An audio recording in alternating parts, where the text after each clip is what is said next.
હાલો, માન્ય ભૂતપૂર્વ મંત્રી શ્રી રોજગાર અને તાલીમ ખાતું કે જેના ગિરીશચંદ્ર ખેમચંદ પરમાર કે જેઓ એ બહુ ખૂબ જ રોજગાર તાલીમમાં સારું કામ કરેલું અને મને આજ એ સમયને હું ભૂલી નથી શકતો કે જ્યારે સ્કિલ ઇન્ડિયાની કામગીરી ગુજરાતની અંદર સર્વોપરી પ્રકારે ચાલી રહી હતી તો માન્ય ગિરીશભાઈએ ખાસ કરીને જે લોકો માટે જે ઉમદા કાર્ય કરેલું હતું એ પણ મને આજે યાદ છે.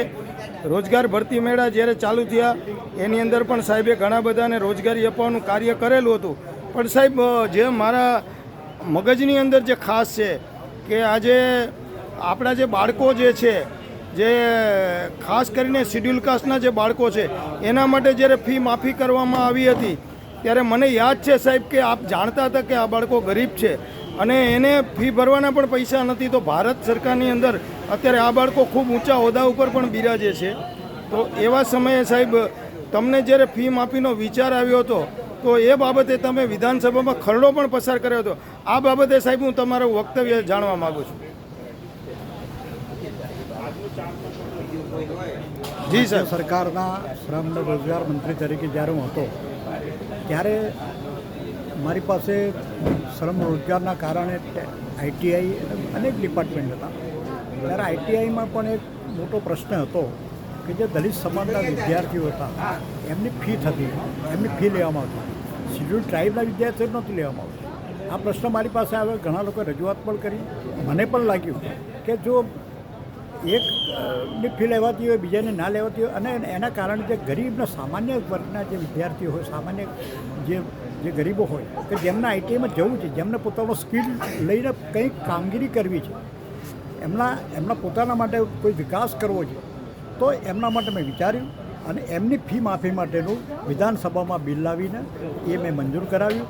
અને આજે પણ મને એક આનંદ છે, મને એક ખુશી છે અને મને એમ થાય છે કે એ વખતે જે નિર્ણય લીધો હતો જેના કારણે ગુજરાતમાં જ્યારે સ્કિલ ઇન્ડિયાની વાત નરેન્દ્રભાઈ મોદીએ કરી છે, અત્યારે ભૂપેન્દ્રભાઈ કરે છે, વાયબ્રન્ટ ચાલી રહ્યા છે, પણ એમાં જે સ્કિલ જે જોઈએ એ સ્કિલ જે શરૂઆત થઈ હોય તો ત્યારથી થઈ છે અને એના કારણે વિદ્યાર્થીઓ ખૂબ આવ્યા છે જેની ફી નથી લેવાતી અને એટલા બધા વિદ્યાર્થીઓ આઈટીઆઈમાં પાસ થઈ રહ્યા છે અને એટલા બધા જઈ રહ્યા છે કે સ્કિલ તરીકેના સ્ટાર્ટઅપમાં પણ આ બધા વિદ્યાર્થીઓ જોડી રહ્યા છે અને ગુજરાતના આવા સાહસિકો મળી રહ્યા છે અને ગુજરાત વધારે સમૃદ્ધ બને, ગુજરાત ઔદ્યોગિક ક્રાંતિ તરફ આવે અને ગુજરાતના આ જે લોકો તૈયાર થઈને આગળ વધી રહ્યા છે ગુજરાતને ખૂબ સારી જગ્યાએ આગળ લઈ જાય છે.